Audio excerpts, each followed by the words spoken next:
Hello and welcome to the channel. Thanks for joining me in another of my little monologues.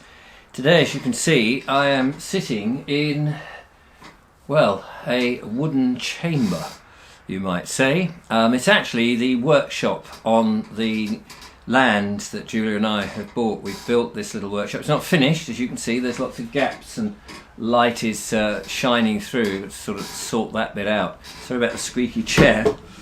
It's cold, isn't it? It's cold at the moment, and I want to talk about determination.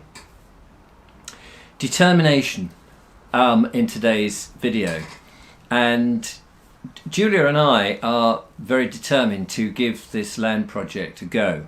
A lot of our viewers have been very encouraging, and we really appreciate that. They've sent us beautiful gifts.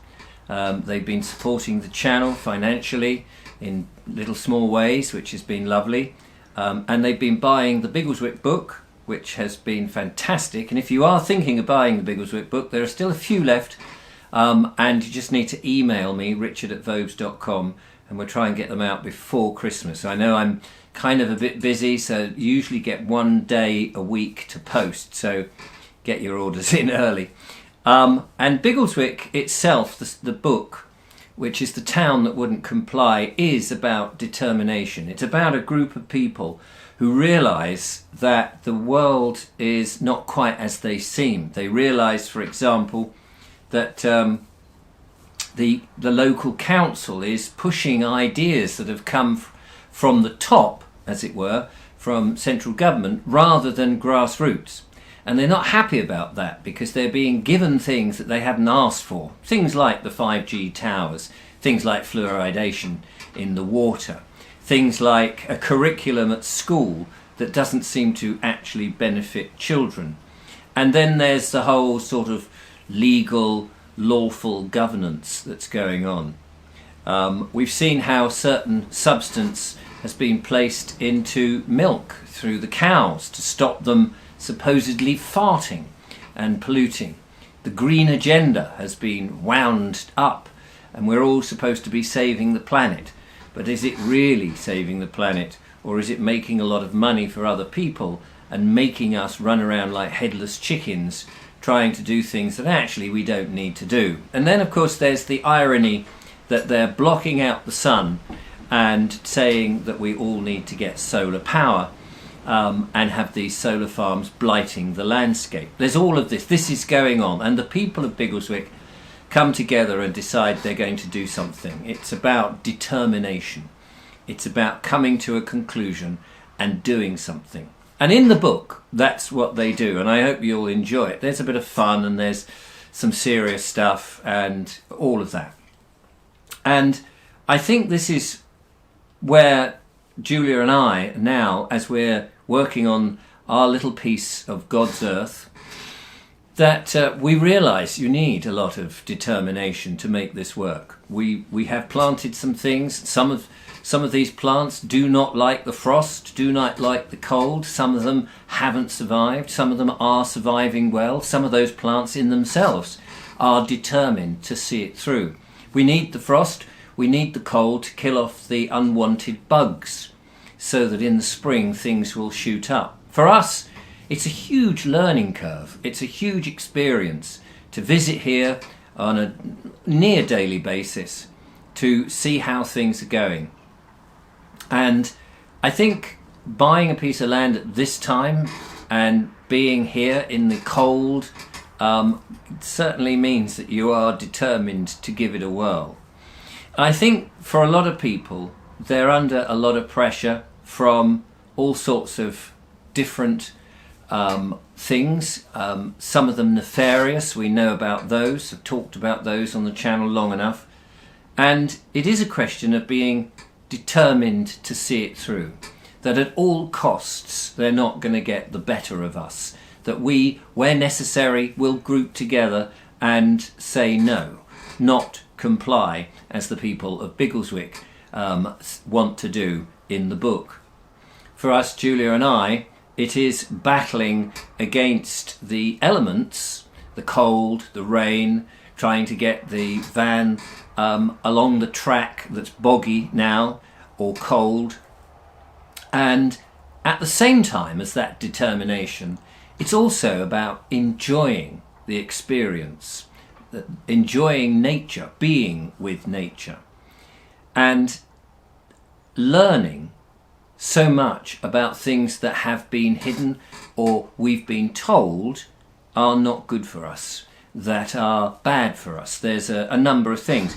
For example, you will know, I haven't got it going at the moment, but you will know I enjoy my pipe, and we have been told that the substance that is a result of burning what I put into it, which is perfectly legal to buy, with massive warnings, we've been told that that is not good for us. Some of these things, certain oils, let's say CBD oil and things like that, we've been told perhaps that we shouldn't really be taking certain substances. But it does seem that everything that authority wants to throw at us is 180 degrees wrong, and that a lot of those things that have been hidden from us actually are incredibly useful. Things like raw milk, for example. We've been led to believe that that was not healthy, but actually and maybe at one time it wasn't terribly healthy, because not the raw milk itself and the good bacteria that's in it, but actually because of, back in the 1930s, the hygiene wasn't really up to spec. It is up to spec now, and there are stringent rules, and there should be, I think, on how you milk a cow and how you collect the milk. But just because it may have been bad practice in the past, with good practice, it doesn't mean that that milk now is no good for you. With good practice, it clearly is. But there is a massive distrust. And I think this is where determination to assimilate the facts, to look at these things with fresh eyes and say, hang on a minute, has everything that is presented in the narrative, is that actually accurate? These days, of course, it's very difficult to work out what is true. And that's where we need to, more than ever, trust our gut and our gut instinct. Perhaps, as I've said before, retreat and think for ourselves. So the door is flapping. I've got to get some door furniture on it, like bolts and things. It's very primitive at the moment, but we are determined to finish this workshop space. This is a place in which, if you follow the English couple, you'll see in the months to follow, once it's finished, it is a place out of the rain, out of the cold, out of the elements. We hope to have a wood-burning stove in here, so that whilst we're working on the land and there's lots of clearance stuff and we're growing things and testing things and experimenting things, when we need to have a break, you can come in and just warm up. Or you can start to build things in this space. It's only a tiny little space. It's all made out of timber, most of it that was actually here. And that is very impressive. Some bits, obviously, we've had to buy in order to construct it, screws and things. And we've had to use a few power tools, just small power tools. But we're determined to experiment, to try and become as self-sufficient over the years as we can. Now, of course, no one is ever really going to be so self-sufficient that they can not rely on others. And I think that would be a wrong thing to do anyway. I think that we need to see, as I've mentioned many times before, that we find more farmers, small-scale farmers, helping one another. I'm growing this, you're growing that. We exchange, an exchange of energy. We don't necessarily need to exchange in money, but maybe we do. Maybe we find a different type of money. But I think that the future is going to be for those that are determined to see it through and persevere. These are qualities that I think we're going to need. The convenience culture that has been offered to us, I think, has been wrong. And the last 100 years with farming, with education, with money creation, and farming, I may have mentioned that already, I believe, and pharmaceuticals, I believe is a experiment that you could say we've learnt from that experiment, but never again let's repeat that. The human race, whatever we are, whatever we understand ourselves to be, has been here for thousands of years, tens of thousands of years. And it's only in the last 100, 150, maybe 250 years that we've embraced technology and we've run away with it in a progressive society, never thinking about where we are progressing to. And it does seem to me that that is a bit of a worry, because it seems now the digital revolution is beginning to take over. And what with digital IDs, which will stamp some sign of the beast on us in some respects, that does not seem to me a way to live and be free. This, as I perceive it, is God's earth, given to us, all of us, to enjoy freely, not to be controlled by a top-down authority.